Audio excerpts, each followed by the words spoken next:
Question number 1 read பண்ணுறேன்.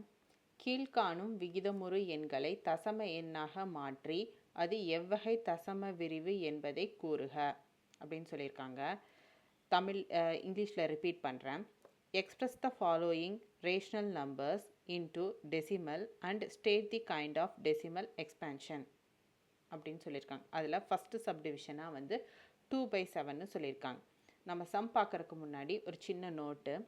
Kind of decimal expansion is 2 type. அதில் வந்து டெர்மினேட்டிங் அண்ட் நாட் டெர்மினேட்டிங். டெர்மினேட்டிங்னு நம்ம எதை சொல்லுவோன்னா, இப்போ 2.41ங்கிறது பாயிண்ட்டு வேல்யூ இருந்தாலும் அதுக்கப்புறம் இதோட ஸ்டாப் ஆயிரும். ரிமைண்டர் வந்து இதுக்கு 0வாக தான் இருக்கும். இதை வந்து 2.41 தான் அதோட ஆன்சராக இருக்கும். அதே நான் டெர்மினேட்டிங்னா அப்படியே எக்ஸ்டெண்ட் ஆகிட்டே போயிட்டுருக்கும். இதுக்கு ஒரு இன்ஃபினிட்டிவாக இருக்கும். 2.41316 அகெயின் 41236 அகெயின் அந்த மாதிரி கண்டினியூ ஆகிட்டே இருக்கும். இந்த 412 வந்து ரிப்பீட் ஆகிற மாதிரியே இருக்கும். ஸோ இதை தான் வந்து நான் டெர்மினேட்டிங்னு சொல்லுவோம். டெர்மினேட்டிங்னா எந்த டிவிஷனில் நமக்கு ஃபைனலாக 0 கிடச்சி ஒரு 0 கிடச்சி ரிமைண்டர் 0 கிடச்சிருச்சோ அதை வந்து டெர்மினேட்டிங்னு நம்ம சொல்லுவோம். இதுதான் அந்த 2 டைப்ஸ். இது தான் 1 மார்க்குக்கு யூஸ்ஃபுல்லாக இருக்கும். ஸோ நீங்கள் வந்து இது நோட் பண்ணி வச்சுக்கோங்க, ஞாபகத்தில் வச்சுக்கோங்க. சரி, ஃபஸ்ட்டு சம் பார்க்கலாம். 2/7 கொடுத்துருக்காங்க. ஸோ 2/7 ஆஸ் யூஷுவல் நம்ம டிவைட் பண்ணுறோம். 7 வெளியில் போட்டுட்டு 2 உள்ளே போடுறோம். ஸோ பாசிபிள் கிடையாது. ஸோ நான் பாயிண்ட் வச்சு 0 ஆட் பண்ணுறேன். 0 ஆட் பண்ணால் 20. No possible. 7 × 2 14. ஸோ ரிமைனிங் 6 இருக்குது. ஸோ எகெயின் பாசிபிள் கிடையாது. எகெயின் நான் 0 ஆட் பண்ணுறேன். 1 டைம் பாயிண்ட் வச்சு 0 ஆட் பண்ணிட்டாலே எகெயின் அண்ட் எகெயின் நம்ம பாயிண்ட் வைக்கணும்னு அவசியம் இல்லை. ஆல்ரெடி அதெல்லாம் பேசிக் தெரிஞ்சிருக்கணும்.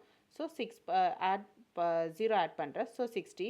ஸோ 7 × 8 56. ரிமைனிங் 4 கிடைக்கிது. எகெயின் நம்ம 4 பாசிபிள் கிடையாது. ஸோ எகெயின் நான் 0 ஆட் பண்ணுறேன். ஸோ 7 × 5 வந்து 35. ஸோ 5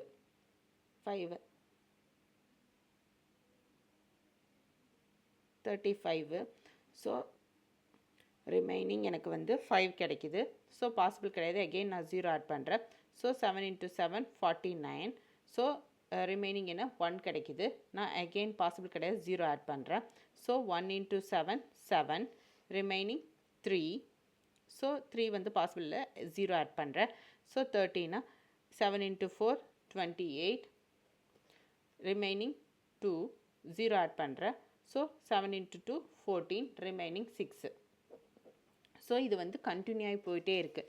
இப்போ 6 வந்திருக்கா, அப்போ 6னா இங்கே வந்துருச்சு. அப்போ எகெயின் இந்த ஸ்டெப்ஸ் வந்து அப்படியே ரிப்பீட் ஆகும். அதாவது 8 5 7 1 4 2 வந்து எகெயின் ரிப்பீட் ஆகும். அப்படியே கண்டினியூ ஆகி போயிட்டே இருக்கும்.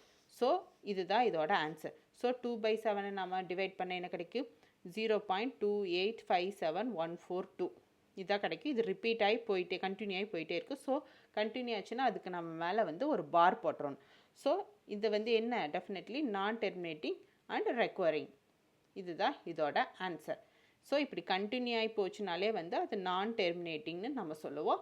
அண்ட் ரெக்வரிங் அப்படிங்கிறது தான் இதோட ஆன்சர். நெக்ஸ்ட் சம் பார்க்கலாம். ஃபஸ்ட்டில் செகண்ட் சப்டிவிஷன் -5 × 3/11ன்னு சொல்லியிருக்காங்க. ஸோ இது வந்து மிக்ஸ்டு ஃப்ராக்ஷனாக இருக்குது. ஸோ மிக்ஸ்டு ஃப்ராக்ஷனை வந்து நார்மலாக நம்ம கண்டினியூ பண்ணுவோம். நார்மலாக எப்படி மாற்றுவோம்? இதே மல்டிப்ளை பண்ணி இந்த வேல்யூ இது கூட ஆட் பண்ணுவோம். ஆட் பண்ணி பேஸை வந்து சேம் அது இருக்கிறத அப்படியே ரிப்பீட் பண்ணுவோம். ஸோ அந்த மாதிரி பண்ணால் -5 × 11 -55 + 3. ஸோ இது ரெண்டையும் -55 + 3 என்ன? -58. ஸோ -58 / 11. ஸோ 11 இருந்துச்சுன்னா அதை நம்ம என்ன பண்ணுவோம்? இப்போ இது மிக்ஸ்டு ஃப்ராக்ஷனாக மாற்றிட்டோமா? ஸோ இப்போ நம்ம ஈஸியாக டிவைட் பண்ணலாமா? ஸோ 58 உள்ள போட்டு 11 ஆஸ் யூஷுவல் போட்டுட்டு 1 × 5 11 × 5 55. ரிமைனிங் 3 இருக்கும். ஸோ 3 பாசிபிள் கிடையாது. ஸோ அகெயின் பாயிண்ட் ஆட் பண்ணி நான் 0 ஆட் பண்ணுறேன்.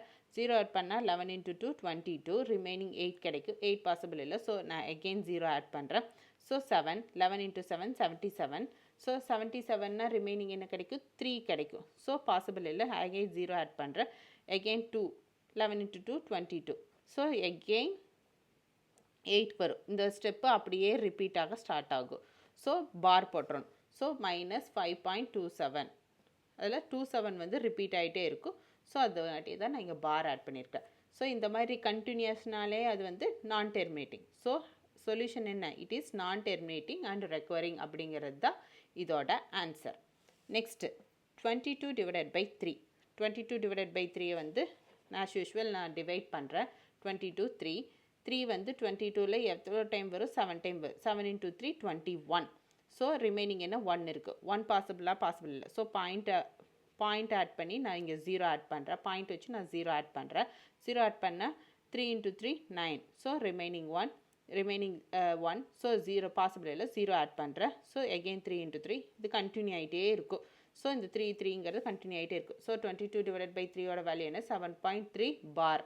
பிகாஸ் கண்டினியூ ஆகிட்டே இருக்குல்ல. ஸோ கண்டினியூ ஆச்சுன்னா என்ன? It is non terminating and recurring. இதுதான் இதுக்குரிய solution. Next 327 divided by 200. 327 200 so 1 time பாசிபிளா? 200 பாசிபிள் தானே. ஸோ 200 1 டைம் போட்டால் எவ்வளோ? 127 ரிமைனிங் கிடைக்கும். ஸோ 127 200ல் பாசிபிள் இல்லை. ஸோ பாயிண்ட் வச்சு நான் 0 ஆட் பண்ணுறேன். ஸோ நவ் 6 × 200 போட்டோன்னா 1200. ரிமைனிங் என்ன கிடைக்கும்? 70 கிடைக்கும். 200 1270ல் 2200 போச்சுன்னா 70 கிடைக்கும். ஸோ 70 200ல் பாசிபிள் இல்லை. அகெயின் நான் 0 ஆட் பண்ணுறேன். ஸோ 3 டைமாக 600 ஆட் பண்ணுறேன். 200 × 3 600. ஸோ ரிமைனிங் என்ன எனக்கு கிடைக்கிது? 100 கிடைக்கிது. ஸோ 100 வந்து 200ல் பாசிபிள் இல்லை. அகெயின் நான் 0 ஆட் பண்ணுறேன். 5 × 200 1000. ரிமைனிங் எனக்கு 0 வந்துருச்சு. ஸோ இதோட ஆன்சர் என்ன? 1.635. ஸோ 327 டிவைடட் பை 200ஓட வேல்யூ வந்து 1.635 அப்படிங்கிறது தான். ஸோ இது வந்து ரிமைனிங் 0 கிடைச்சி எனக்கு ஃபைனல் ஆயிடுச்சு. So it's terminating. This value is terminating. So it's terminating. இதுதான் இதோட சொல்யூஷன். ஓகேங்களா? புரிஞ்சுதா?